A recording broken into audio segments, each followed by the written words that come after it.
Hello students, welcome back to my channel New EduPoint. Today we are going to start a new chapter of class 10th, which is chapter number 7, Control and Coordination.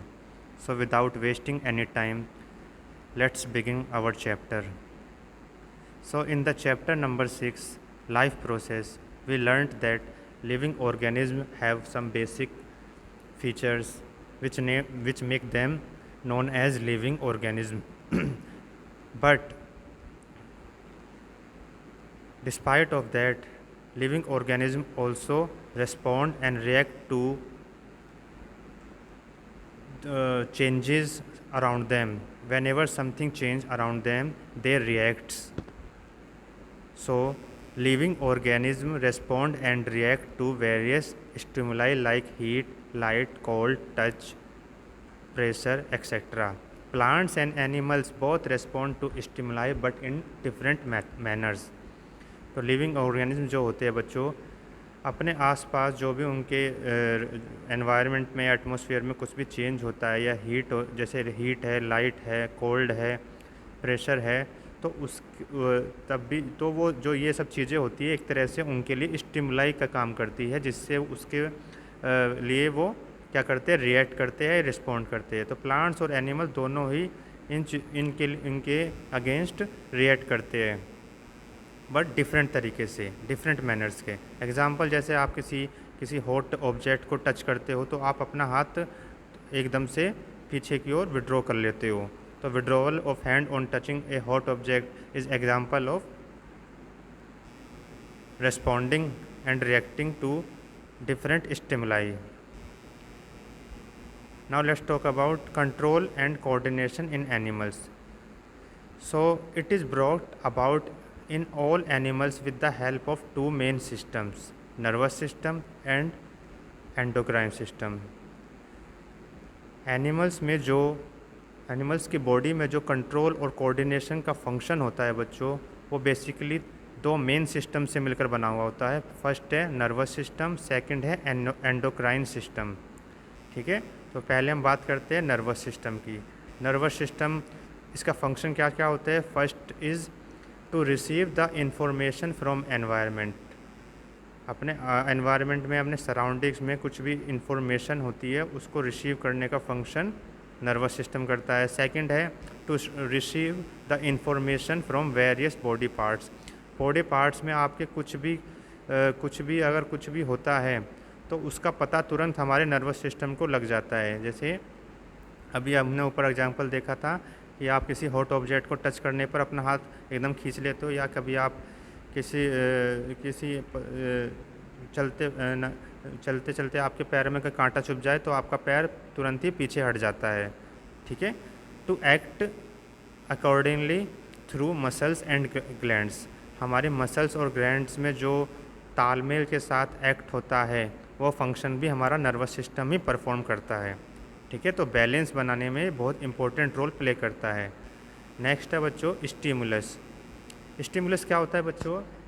Any change in environment और within that bring about the reaction is called stimulus. तो हमारे environment में या हमारे surroundings में कोई भी अगर चेंज हो, ज़रा सा भी चेंज हो जिससे हम कोई भी रिएक्शन करते हैं, उसी को बोलते हैं स्टिमुलस. ठीक है, या स्टिमुलाई भी बोल सकते हैं. Example touching a hot plate. अगर आप किसी हॉट प्लेट टच करते हो तो आप अपना हैंड को आपका जो हैंड है वो अपने आप ही पीछे हट जाता है. रेस्पॉन्स क्या होता है बच्चों. The reaction of our body to these changes. जो ये चेंजेस होते हैं उसके अगेंस्ट हमारी जो बॉडी रिएक्ट करती है वो ही रेस्पॉन्सेस होते हैं. जैसे विथड्रॉवल ऑफ आवर हैंड. अब ये होता कैसे, फंक्शन जो होता है, जैसे how do we detect that we are touching a hot object.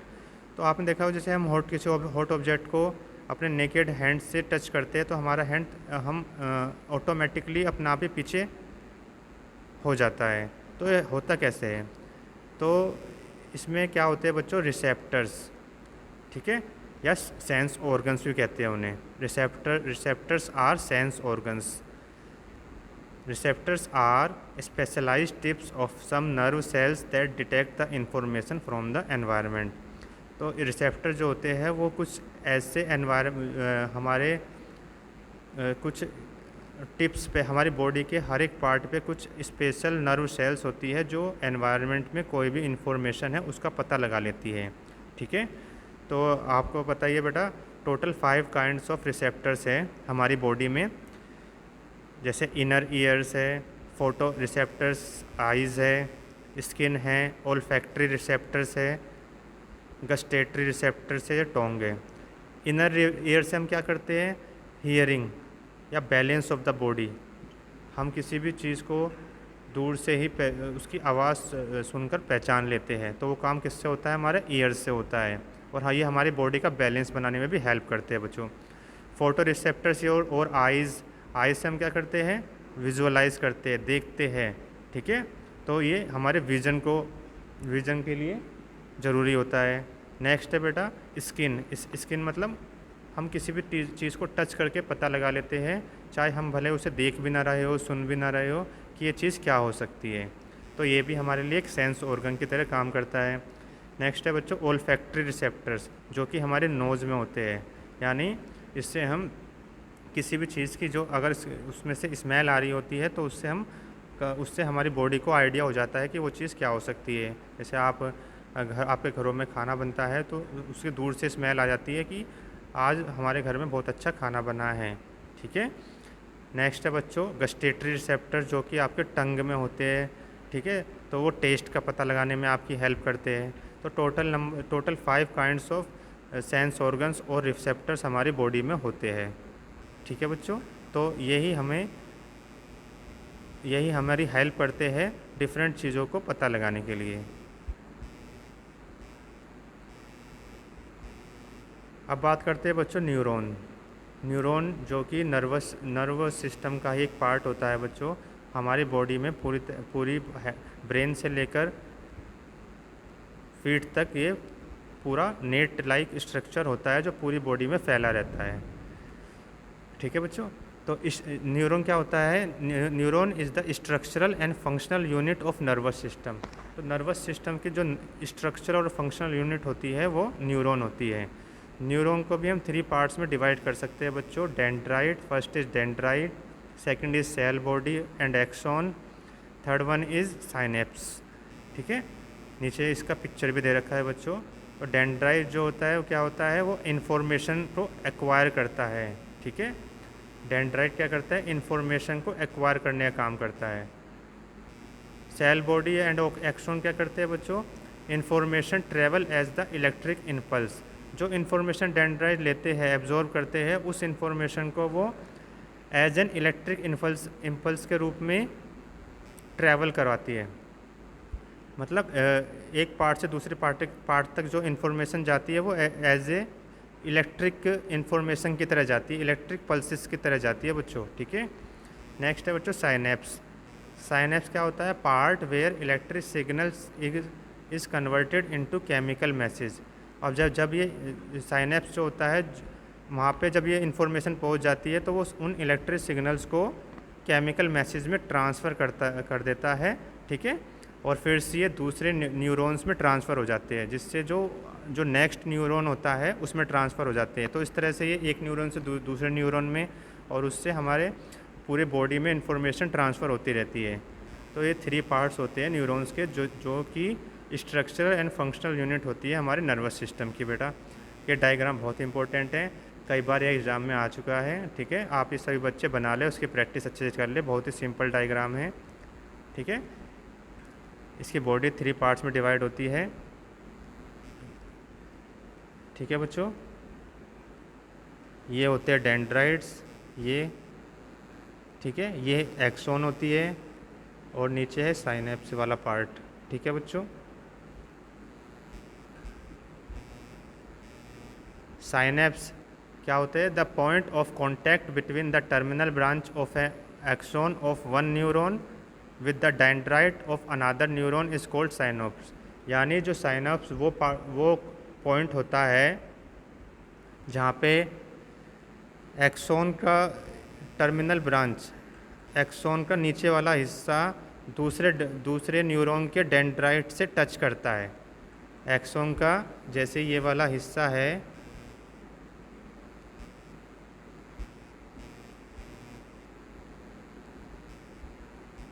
ये वाला जो हिस्सा होगा वो दूसरे न्यूरॉन के इस वाले हिस्से को टच करेगा, ठीक है। तो साइनेप्स उस पार्ट को बोलते हैं, और वो ही इलेक्ट्रिक सिग्नल्स को सिग्नल्स में केमिकल मैसेज में कन्वर्ट करने का काम करता है, ठीक है बच्चों। नेक्स्ट है बच्चों रिफ्लेक्स एक्शन। रिफ्लेक्स एक्शन वो एक्शन होता है जो क्विकली होता है, सडनली होता है, अचानक से अपना आप हो जाता है। एक quick sudden immediate response of the body to the certain stimuli that involves spinal cord, example brain withdrawal of hand, knee jerk etc, ठीक है। तो एक बहुत तेज़ी से होने वाला रिस्पॉन्स होता है हमारी बॉडी का, जो किसी भी ऐसे स्टिमुलाई से जिससे हमें कोई प्रॉब्लम आ रही हो या कोई ऐसा हो जैसा खतरा महसूस हो, डेंजर महसूस फील हो, तो ये अपना आप होता है बहुत ज़्यादा। और इसमें कौन इन्वॉल्व होता है? स्पाइनल कॉर्ड हमारी इन्वॉल्व होती है। हमारा ब्रेन ये फंक्शन नहीं परफॉर्म करता, हमारी जो स्पाइनल कॉर्ड होती है वो ये फंक्शन परफॉर्म करती है। जैसे अभी हम किसी हॉट पैन को टच करें तो हम अपने हाथ एकदम विड्रॉ कर लेते हैं, अपना आप विड्रॉ हो जाते हैं हमारे हाथ, ठीक है। तो ये एक क्विक रिएक्शन होता है बच्चों। अब बात करते हैं रिफ्लेक्स आर की। रिफ्लेक्स आर क्या होता है? ये पाथवे होता है। The pathway through which impulses pass is called reflex arc. एक ऐसा पाथवे जिसमें से इम्पल्सिस पास होते हैं, उस पाथवे को बोलते हैं रिफ्लेक्स आर्क। ओके बच्चों, नीचे इसमें एक डायग्राम शो कर रखा है, इस डायग्राम को आप देखो और मैं समझा देता हूँ बच्चों। देखो, सबसे पहले क्या होता है बच्चों, मान लो कोई स्टिमुलस है, सपोज करो हीट है, मतलब कोई हॉट ऑब्जेक्ट है, गलती से हम उनसे बाई मिस्टेक उसे टच कर देते हैं। तो टच किससे करते हैं? हम स्किन से टच करते हैं, ठीक है। तो स्किन में हमारे क्या होते हैं? रिसेप्टर्स होते हैं। तो रिसेप्टर्स तुरंत उस सिग्नल्स को क्या करते हैं? न्यूरॉन्स होते हैं, न्यूरॉन्स क्या करते हैं? उस सिग्नल्स को तुरंत ट्रांसफ़र करते हैं हमारे स्पाइनल कॉर्ड में, ठीक है। स्पाइनल कॉर्ड क्या करती है? वो इन सिग्नल्स को तुरंत इफेक्टर ऑर्गन्स को ट्रांसफ़र कर देती है, यानी इफेक्टर ऑर्गन्स मसल्स को ट्रांसफ़र करती है, मसल को ऑर्डर देती है मतलब, और उसको क्या करती है? वो हमारी मसल जो होती है तुरंत उसका रिस्पॉन्स करती है, इमीडिएटली रिस्पॉन्स करती है, जिससे हमारा हाथ ऑटोमेटिकली पीछे हट जाता है। तो स्टिमुलाई से स्किन में जाते हैं, स्किन से सेंसरी नर्व्स जो होते हैं वहाँ से इंफॉर्मेशन आगे स्पाइनल कॉर्ड तक जाती है, और वहाँ से इंफॉर्मेशन जो होती है इफेक्टर ऑर्गन्स तक पहुँचती है, और इफेक्टर ऑर्गन्स मसल्स को ऑर्डर देते हैं कि वो ऑर्डर देकर तुरंत ही उसको रिस्पॉन्स करते हैं, ठीक है बच्चों। तो आई होप बच्चों आपको यहाँ तक अच्छे समझ में आ गया होगा। अगर आपको कोई क्वेश्चन, कोई डाउट हो तो आप मुझे नेक्स्ट क्लास में डिस्कस कर सकते हैं, ठीक है बच्चों। Thank you very much.